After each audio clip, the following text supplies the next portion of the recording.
There is a specific kind of quiet that lives in a hotel lobby at 11 o'clock on a Tuesday night.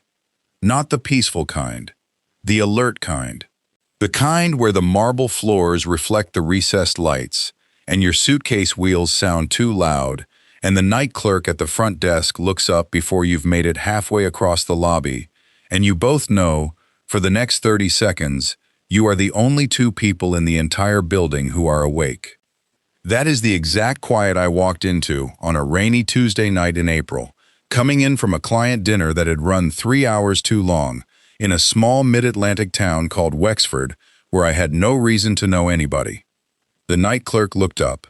She was maybe 27, dark hair pulled back in a low ponytail, small pearl earrings, cream blouse. Her name tag said Rachel, which surprised me, because Rachel is a common name, and this Rachel I knew. I stopped 10 feet from the desk with my suitcase in my hand. She smiled a small, polite smile at me, the smile you give a stranger you are checking in. Then her eyes actually focused, and her face changed, and the smile disappeared. She said, "Owen." I said, "Rachel. Rachel Cade." She said, "I've been waiting since I was 16 for you to walk into a hotel I was working at." I did not know what to do with that sentence. I still am not sure I know what to do with it, 3 years and 1 wedding later. But I want to tell you what happened next, because it was the strangest and most important week of my life. My name is Owen Beckett. I'm 36 years old and I sell industrial water filtration equipment for a company you have never heard of called North Star Systems, based out of Baltimore, Maryland. I know. It is not a job people write love stories about. It is a job that makes people say, "Oh, interesting," at parties in the tone that means, "Please tell me about anything else." But it pays well. I travel 3 weeks out of every month to small industrial towns across the mid-Atlantic, Wexford, Millersburg, Cumberland Gap, and I sell municipal water treatment plants on why our filtration cartridges are worth 20% more than the ones they've been buying for 20 years. Most of the time they say yes. That is how I bought my house. I've been divorced 2 years. Her name was Chelsea Cade. We met in college, University of Maryland, 2010, and we dated for 8 years before we got married, and we were married for 4 years before we got divorced. The divorce was quiet. She was quiet. I was quiet. Our whole relationship was quiet, honestly. That was the problem, actually. We had grown very good at being quietly next to each other, and very bad at being loudly in love. When she moved out in 2022, and we signed papers 3 months later, neither of us cried. That should tell you what you need to know. Chelsea has a younger sister. Her name is Rachel. Rachel is 9 years younger than Chelsea. When I first met Chelsea, Rachel was 16 years old, a high school junior, braces, long dark hair that she wore in a low ponytail all the time. Braces off by the time she was 17. She lived in her parents' house in a small town outside Baltimore.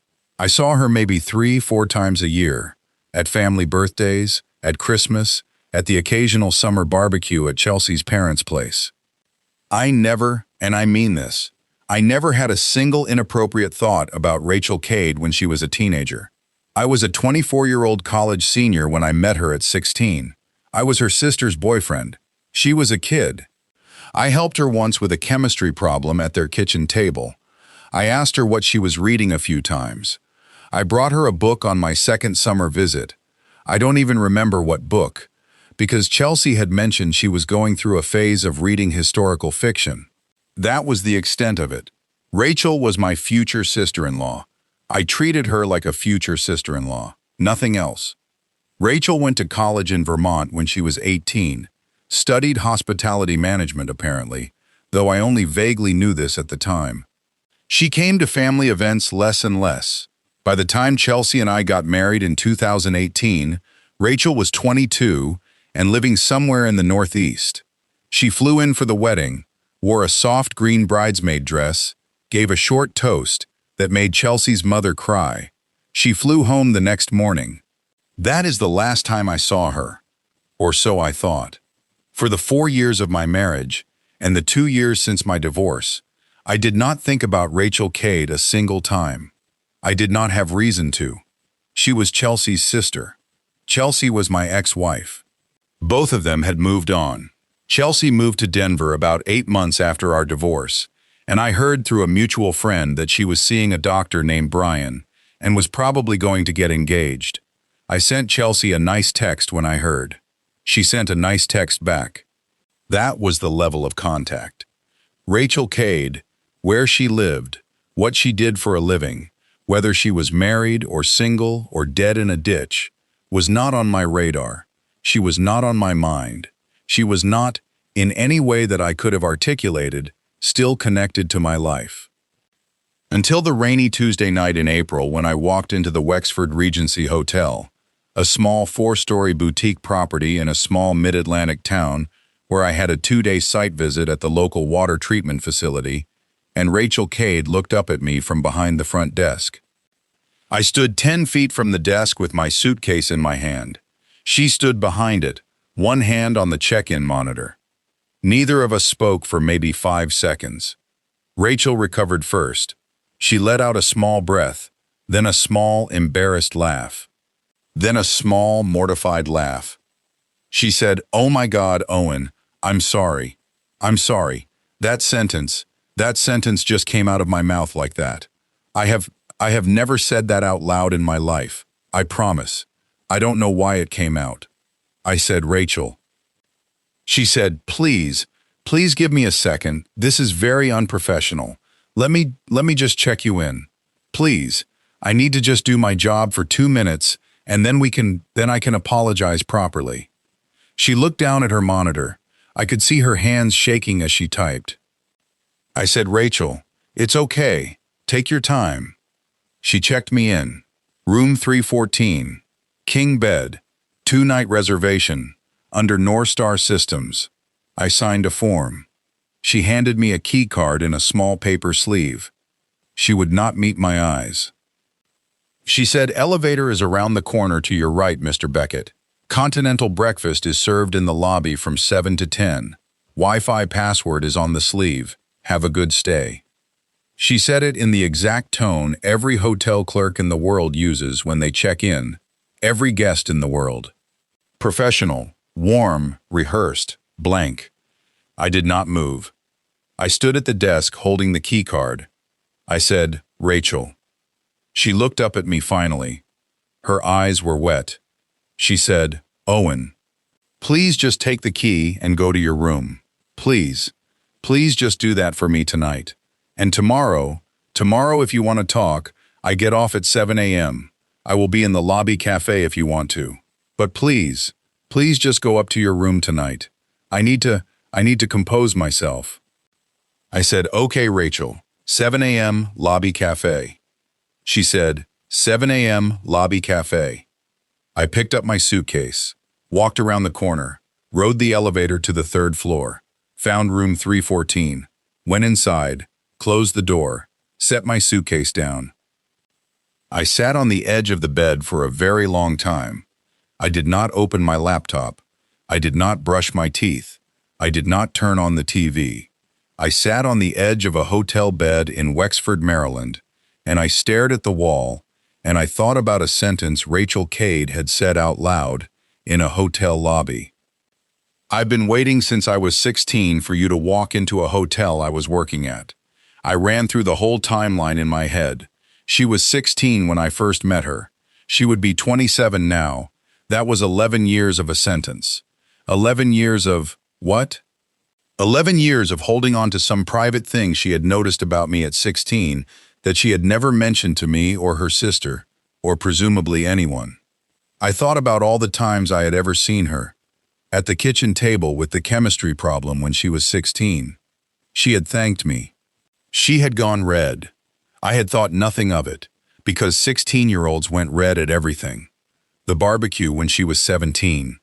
She had brought me a lemonade unprompted, and stayed and talked for 10 minutes about the book I had given her, and then Chelsea had come out, and Rachel had gone quiet.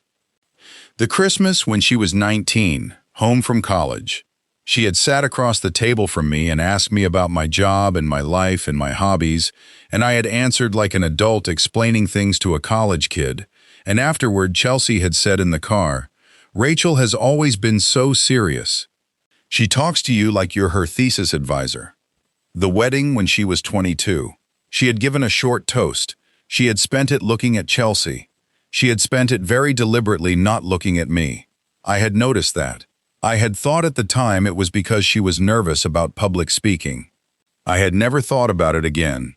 Sitting on the edge of the bed in room 314 at 11:45 on a rainy Tuesday night in Wexford, I understood that I had missed something for 11 years.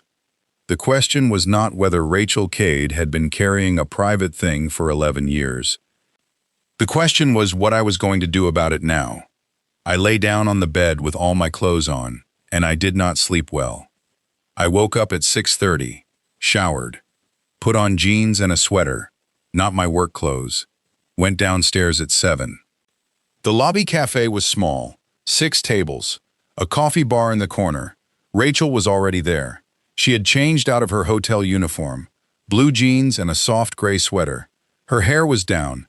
She was sitting at a corner table with 2 cups of coffee in front of her, one for her, one waiting. She saw me. She stood up, sat down, stood up again. She said, "I made you coffee. Cream, no sugar." I remembered. I sat down across from her. I said, "You remembered from a summer barbecue 11 years ago." She said, "I remember everything from that summer barbecue 11 years ago, Owen." We sat with that for a moment. I took a sip of the coffee. She was right. Cream, no sugar. Exactly.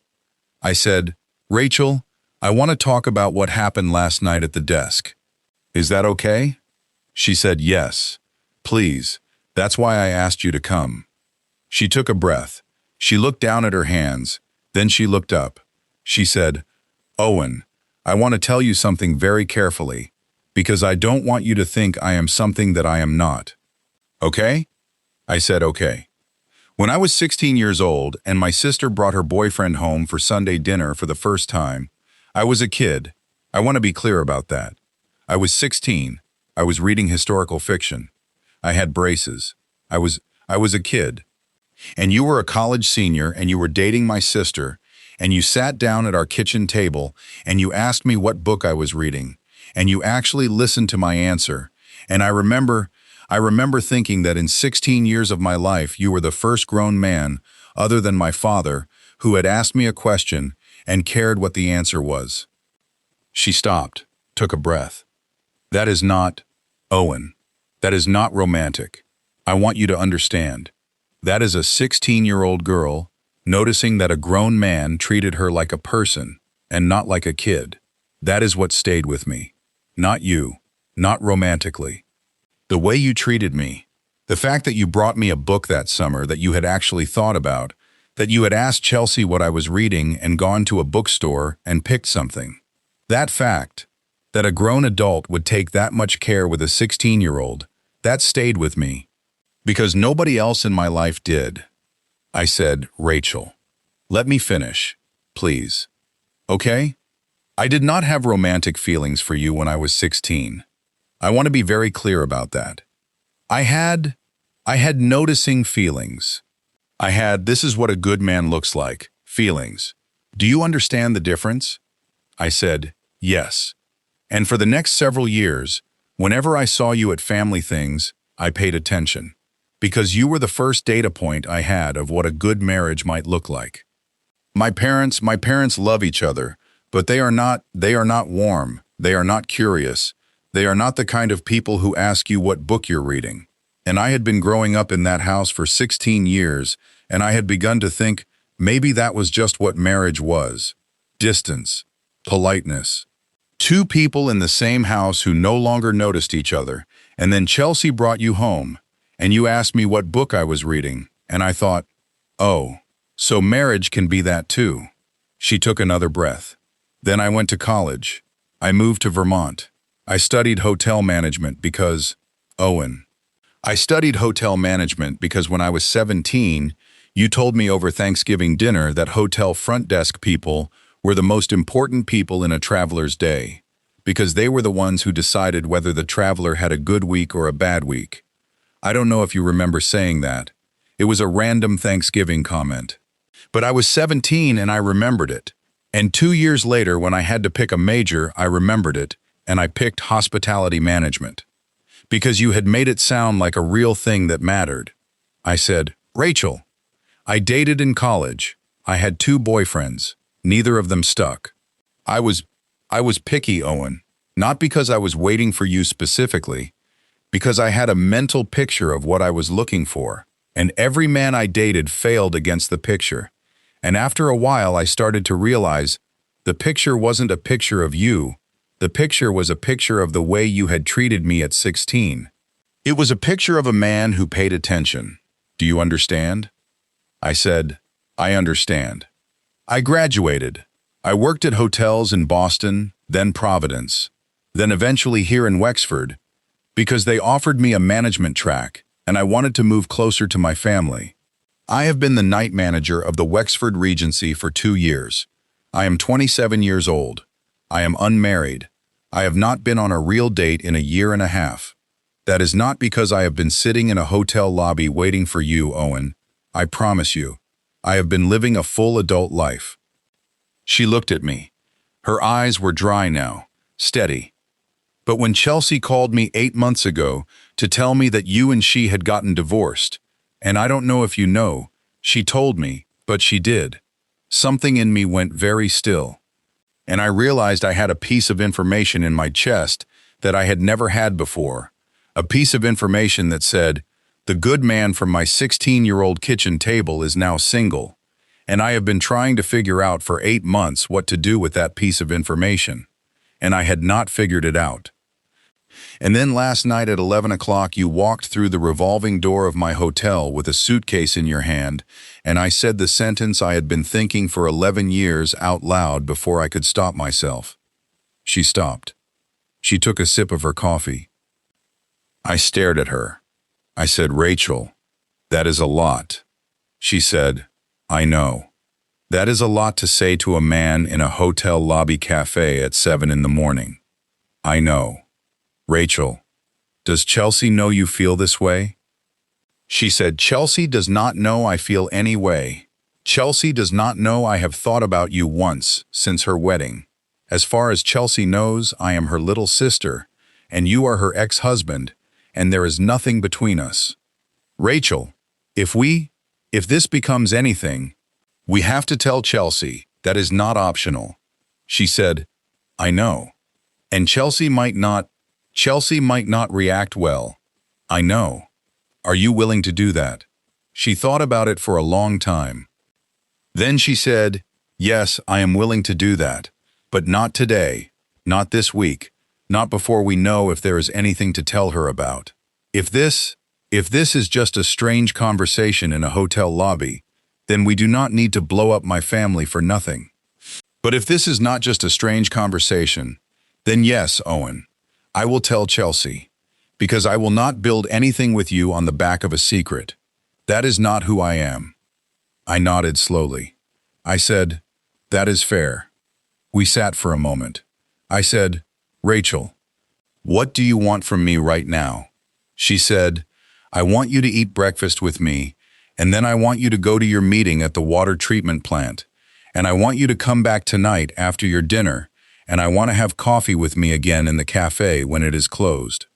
And I want us to talk like 2 adults who are trying to figure out whether the 11-year-old thing in my chest is anything real, or whether it is just a memory of a nice grown man from a Sunday dinner in 2013.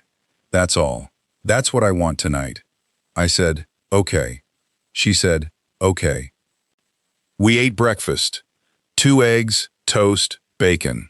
She told me about her life since we last saw each other. About Vermont.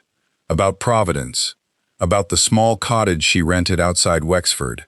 About her cat, Mrs. Dalloway, named after the novel I had brought her in 2013. That last one nearly broke me. I said, Rachel, you named a cat after a book I gave you when you were 16. She said yes. I said, I don't know what to do with that. She said, neither do I. I went to my meeting at the water treatment plant at 9. I sold them nothing that day. I do not remember a single thing I said. I do not remember driving back to the hotel. I remember, vaguely, checking my phone at lunch and seeing a text from Rachel that said, "How did your morning go?" And I remember writing back, "Not great. Thinking about you too much. Is that okay to say?" And I remember her reply, "Very okay." At 6 p.m., I had a client dinner at a steakhouse in downtown Wexford. 2 mid-level managers from the water plant. They wanted to be wined. I wined them. I do not remember what I ate.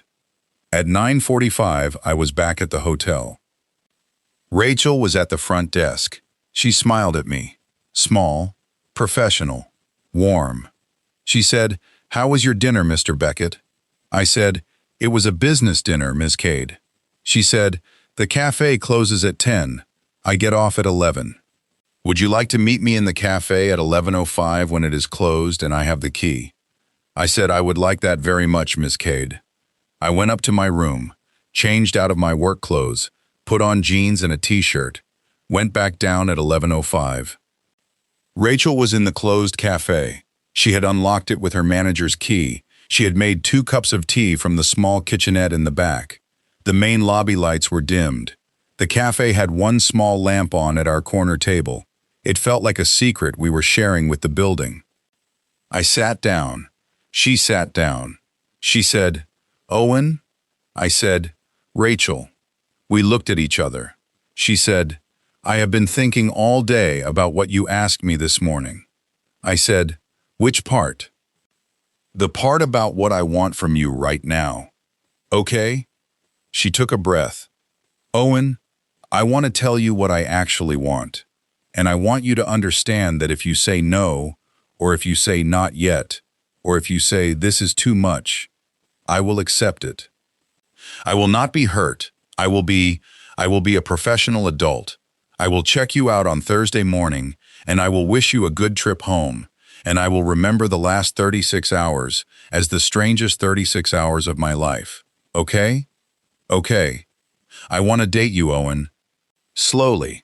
Not in a hotel. Not this week. Not while I am your night clerk. I want you to go home to Baltimore on Thursday. I want you to think about all of this for a full week.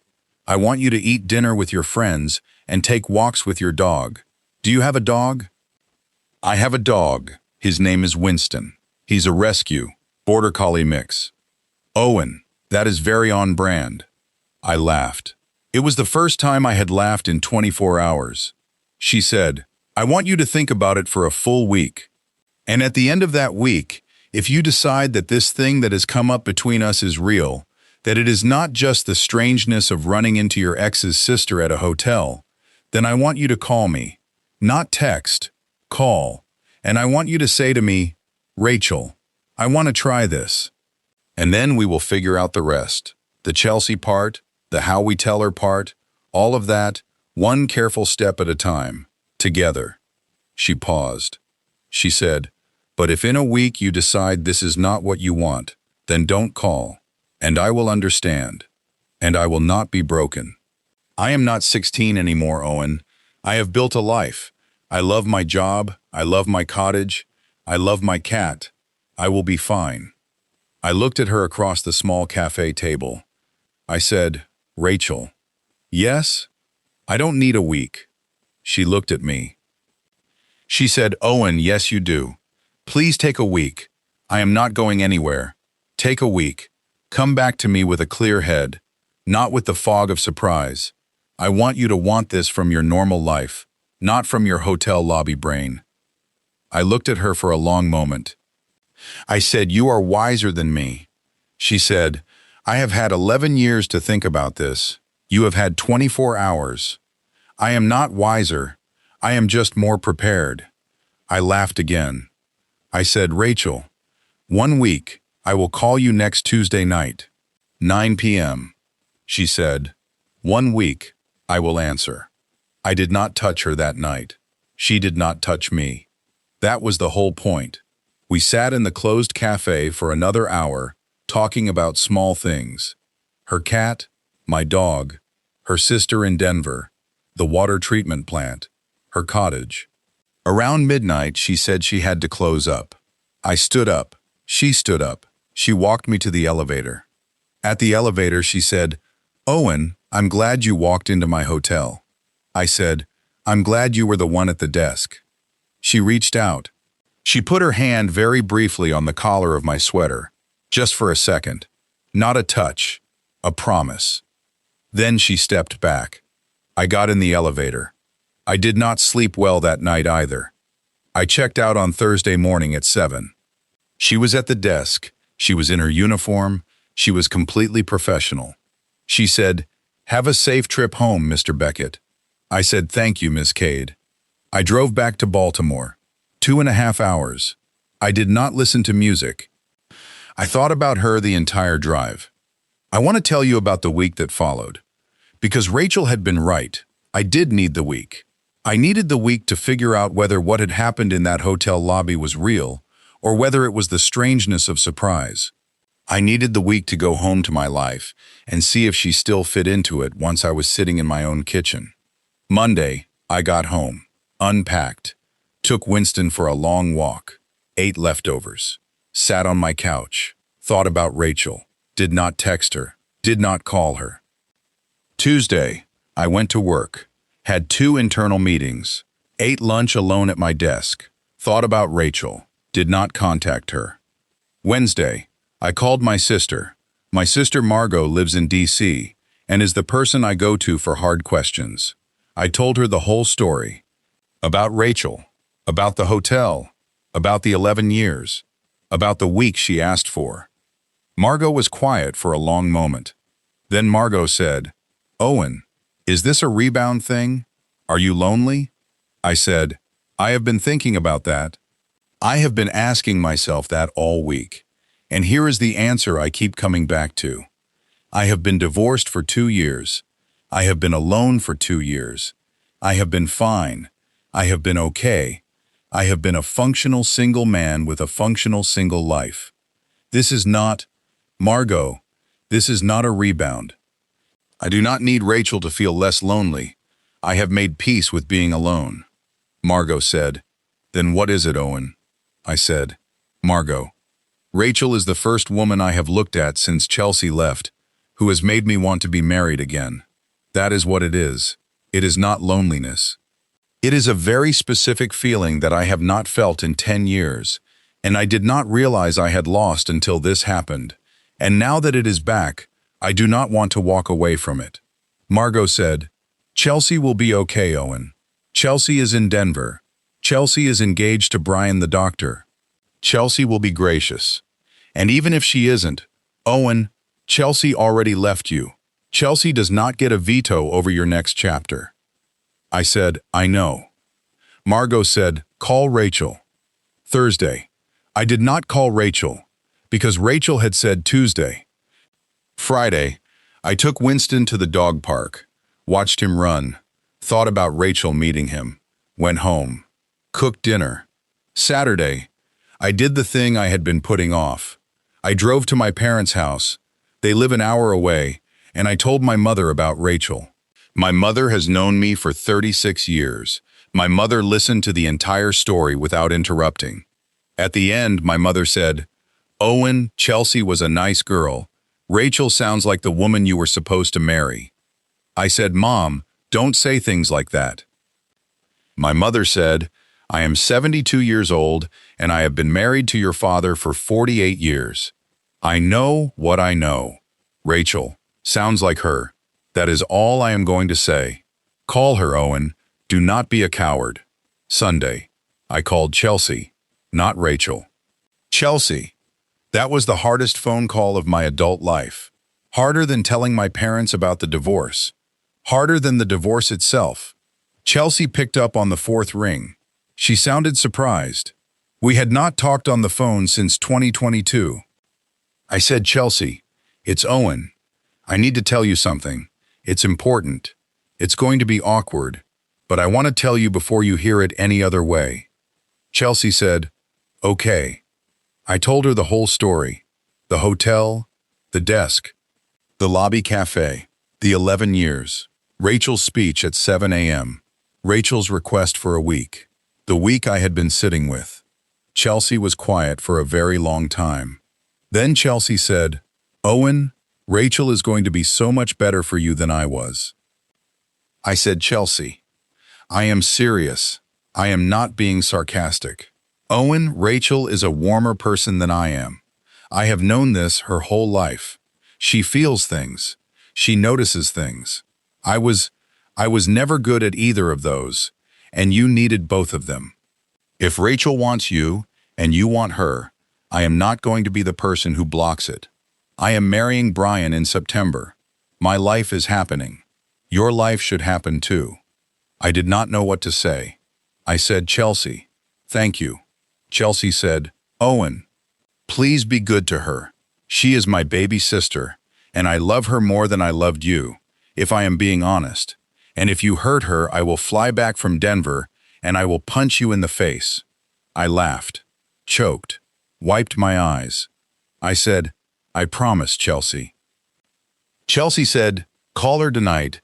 Don't wait for Tuesday. She has waited long enough." Sunday night at 9 p.m., I called Rachel. She answered on the second ring. She said, "Owen, Tuesday isn't for 2 more days." I said, "Rachel, I do not need the 2 more days. I need you." I called Chelsea today. Chelsea knows. Chelsea gave us her blessing. She said, and I quote, "Rachel is going to be so much better for you than I was." Rachel started to cry on the phone. Silently. I could hear the small hitches in her breath. She said, "Owen, she said that? She said that. You told my sister? I told your sister. Owen, I love you." She said it before either of us was expecting her to say it. It just came out. She said, "Oh God, I am so sorry. I did not mean to say that in a phone call on a Sunday night. That was not the plan.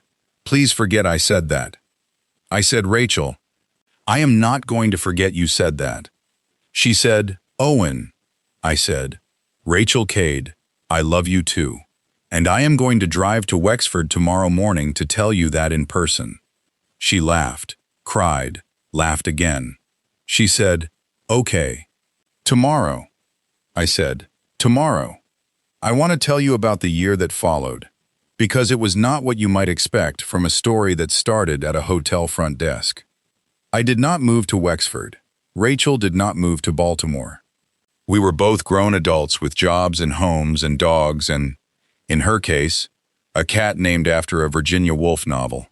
We were not going to blow up our lives in month 1.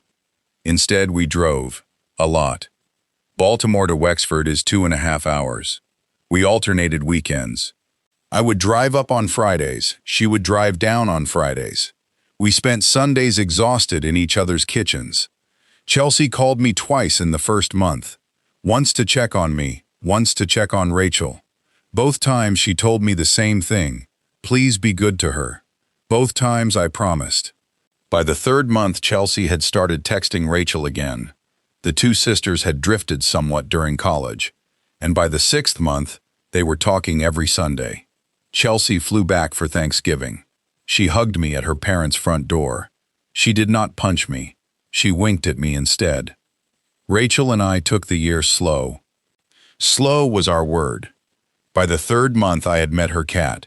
Mrs. Dalloway hated me immediately, and then decided within a week that I was fine, actually. By the 4th month, she had met Winston. Winston fell in love with her before he was fully out of my truck. She said, "Owen, your dog knows things you don't." I said, "I know he does." We took a weekend trip to Vermont in October to see her old college town.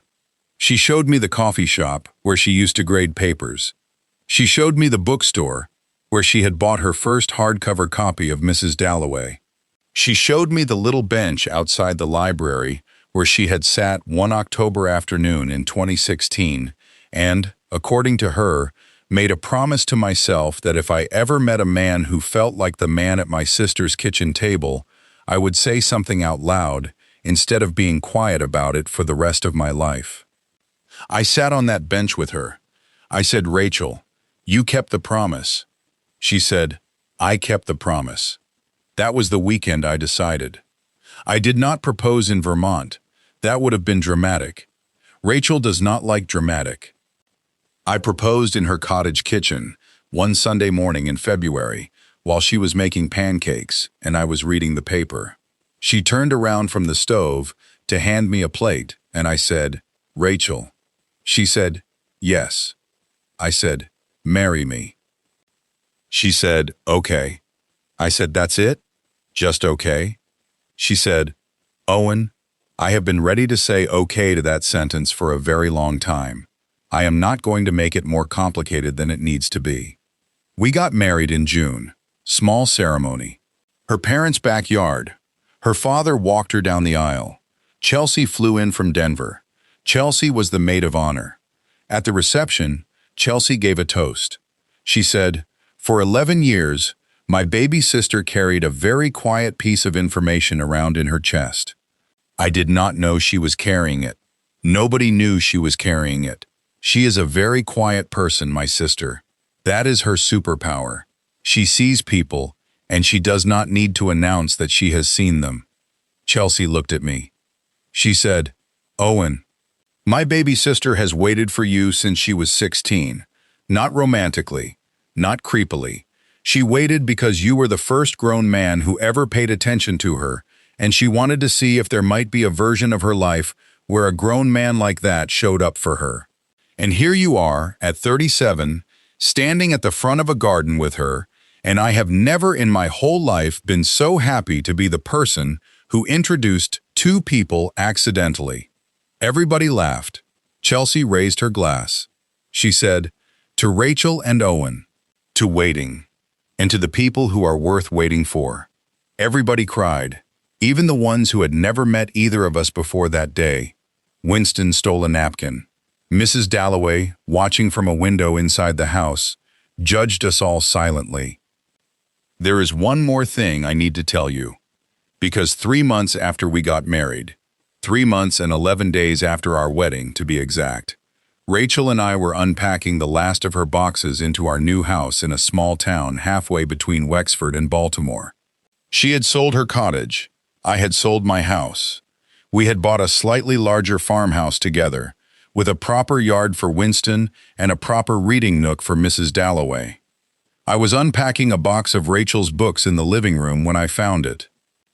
An old paperback copy of Mrs. Dalloway by Virginia Woolf, yellowed pages, cracked spine. On the inside front cover, in 24-year-old me's handwriting, in blue pen, for Rachel, Chelsea said you were reading historical fiction. This is not historical fiction. But Virginia Woolf is worth trying anyway. Owen, June 2013. I sat down on the living room floor holding the book. I had not remembered giving her this specific book. I had told her the story of a book from that summer, but I had not remembered which book. I did not remember writing anything inside it. Rachel walked in from the kitchen, saw the book in my hands, saw my face. She sat down next to me on the living room floor. She said, you found it. I said, I found it. She said, that book has been in the front of my nightstand for 11 years, Owen. I have reread it 7 times. I named my cat after it. I moved it with me from Vermont to Rhode Island to Wexford to here. It has been on my nightstand this entire time. I did not tell you about it because I did not want to be I did not want to be that woman. I did not want to be the woman who was creepy about a book a man gave her when she was 16. So I put it on my nightstand, and I read it once a year, and I told no one. I looked at her. She said, but you can know now. I said, Rachel. I turned the book over in my hands. I said, you have carried this for 11 years. She said, I have carried this for 11 years. I said, Rachel. What would have happened if I had not walked into your hotel that Tuesday night? She looked at me for a long moment. She said, I don't know, Owen. I really don't.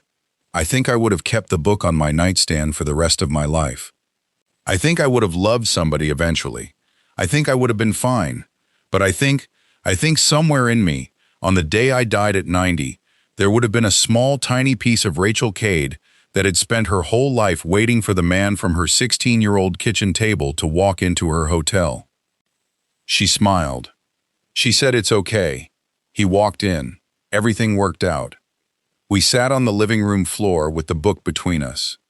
Winston walked in from the yard, sat down between us, sighed the sigh of a dog whose humans were being weird. That book is on our shelf now, in the living room of the farmhouse. Rachel put it there because she said it had done its job of being hidden and now it was allowed to be seen. Mrs. Dalloway sleeps on the shelf next to it most afternoons. There is a woman somewhere who has been carrying a small quiet thing about you in her chest for years. Maybe it is not romantic. Maybe it is a story about the time you asked her what she was reading. Maybe it is a story about the time you were kind to her when she was young enough that most grown men did not bother to be kind. Maybe it is a book on her nightstand that she has reread 7 times. You will probably never know unless she tells you. And she will probably never tell you unless you accidentally walk into her hotel at 11 o'clock on a Tuesday night 11 years later. But every once in a while, life does that. Life puts you back in a lobby together. Life closes a loop you did not know you had opened. If it ever happens to you, please pay attention.